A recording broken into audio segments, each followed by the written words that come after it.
जब मेरे फेस पे बहुत ज़्यादा एक्नी हो गई थी और मुझे इंटरव्यू की कॉल आ गई, सामने जो इंटरव्यू लेने वाले को फेस नहीं कर सका था, इस वजह से मैं वहाँ जा ही नहीं सका। एक नेचुरल सी चीज़ है, सो लोग क्यों हमें उस चीज़ के ऊपर एक टॉर्चर टाइप करते हैं। मैं ये सोचती हूँ कि अब मुझे कॉन्फिडेंटली अपनी स्किन को ऑन करना है कि ये मैं हूँ, ये मेरी स्किन है और ये मेरे ही फ्लॉज हैं।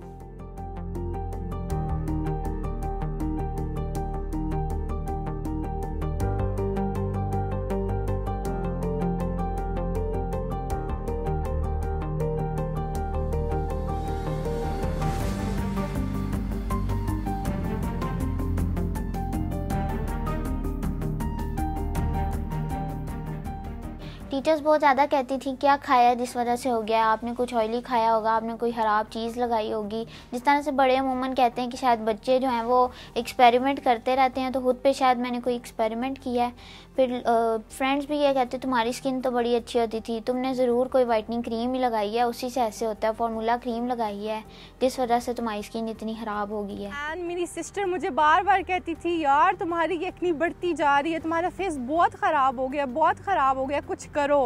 And my mama she even use to say कि यार ये देखो तुम्हारे चेहरे पे क्या हो गया ना, तुम बिल्कुल अब प्यारी नहीं रही, तुम बहुत बदसूरत होती जा रही, तुम्हारा चेहरा ख़राब होता जा रहा है। तो ये सब जो था ये मेरे लिए काफ़ी पेनफुल रहा है, बिकॉज आई इवन नो कि मैं इस चीज़ से सफ़र कर रही हूँ, लेकिन लोग ऊपर से मुझे इतनी बातें कर रहे थे तो उससे मुझे बहुत ज़्यादा टेंशन हो रही थी।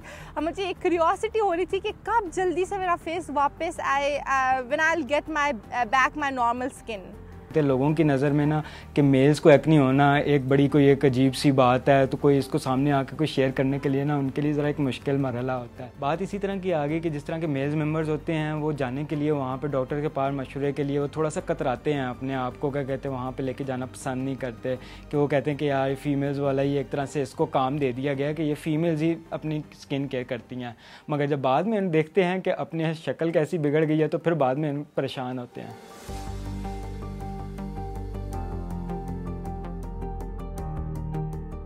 अभी लास्ट वीक की बात है, तो मेरे घर में एक मेरे नाना अबू थे, उनकी एक इवेंट था, उनकी बरसी थी, तो मेरे सारे फैमिली मेम्बर्स आए हुए थे, मेरे कज़न्स वगैरह आए हुए थे, तो मैं भी उनके साथ गैदरिंग में बैठी हुई थी।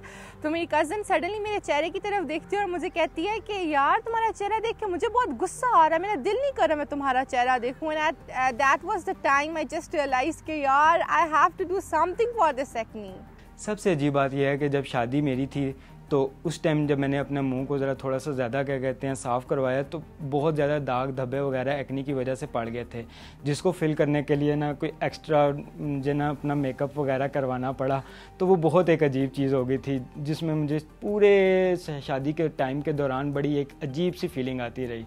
पेरेंट्स, सिबलिंग्स, फ्रेंड्स, जितना हम लोग कंपैरिजन करते होते हैं कि फ़लाँ को देखो उसकी स्किन कितनी अच्छी है, वो अच्छा खाना खाते होंगे इस वजह से इतनी होती होगी, ऑल ऑफ दीज थिंग्स, ये बहुत ज़्यादा, बेशक जो हमसे लोग प्यार करते होते हैं वो प्यार के लिए ही कहते होते हैं। अगर हमारे पेरेंट्स हमारी अपीयरेंस के बारे में बात कर रहे हैं, वो इसीलिए कह रहे हैं कि हम अच्छा खाना शुरू कर दें, अच्छा पीना शुरू कर दें, तो वो out of a place of love ही वो चीज़ आ रही होती है, विदाउट रियलाइजिंग कि एक्चुअली वो कितना ज़्यादा डैमेज कर रही होती है। तो सोशल कंपैरिजन नहीं करना चाहिए कभी भी।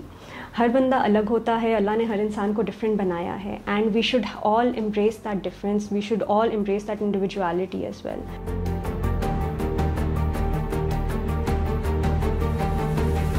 पहले मुझे थोड़े पिंपल्स वगैरह थे, तो उसके लिए मैं बहुत से यूट्यूब वीडियोस देखती थी जिसके अंदर होम रेमेडीज़ बताई जाती थी या कोई ऑइंटमेंट वगैरह आपको सजेस्ट की जाती थी। तो इतना ऐसा मेरा ये नहीं था कि मैं डॉक्टर के पास जाऊँ, डर्मेटोलॉजिस्ट के पास जाऊँ, क्योंकि मुझे लग रहा था कि ये होम रेमेडीज़ या सेल्फ ट्रीटमेंट से ठीक हो जाएगा। मतलब फेस वॉश करते हुए भी, हाथ लगाते हुए भी दर्द होती थी बहुत ज़्यादा, तो बड़ा मुश्किल था कुछ भी जो है वो लगाना फेस पे। तो मैं वही बात है, मैं भी मिरर नहीं देखती थी, लेकिन फिर मैंने जो है वो कुछ रेमेडी वगैरह यूज़ की। जब मुझे डॉक्टर ने क्रीम दी तो फिर मैंने उसके रिज़ल्ट्स नोटिस करने के लिए मिरर देखना शुरू किया। मैं डेली अपनी स्किन का एनालिसिस करती थी कि क्या बेहतरी आई है, कि जो मैं मेडिसिन यूज़ कर रही हूँ क्या वो मुझे कोई बेनिफिट भी दे रही है या नहीं। बट उसके बावजूद मुझे कोई फ़र्क नहीं पड़ा।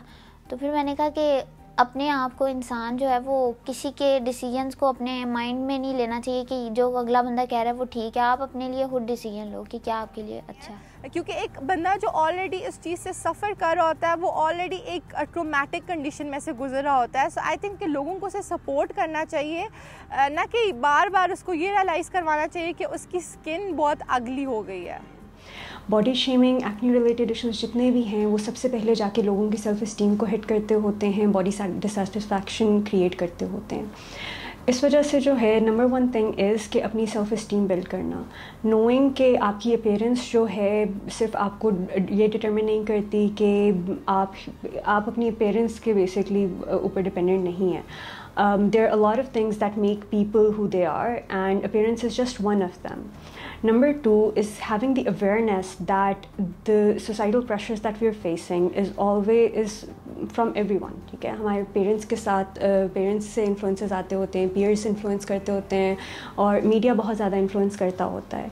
तो हैविंग दिस अवेयरनेस कि मीडिया पे जो भी चीज़ है वो सच नहीं होती। And number 3 is opening up and talking about it, like with every mental health issue. जितना लोग अपनी प्रॉब्लम्स को शेयर करते होते हैं, जितना इस बारे में बात करते होते हैं, उतनी उनको सोशल सपोर्ट मिलती होती है।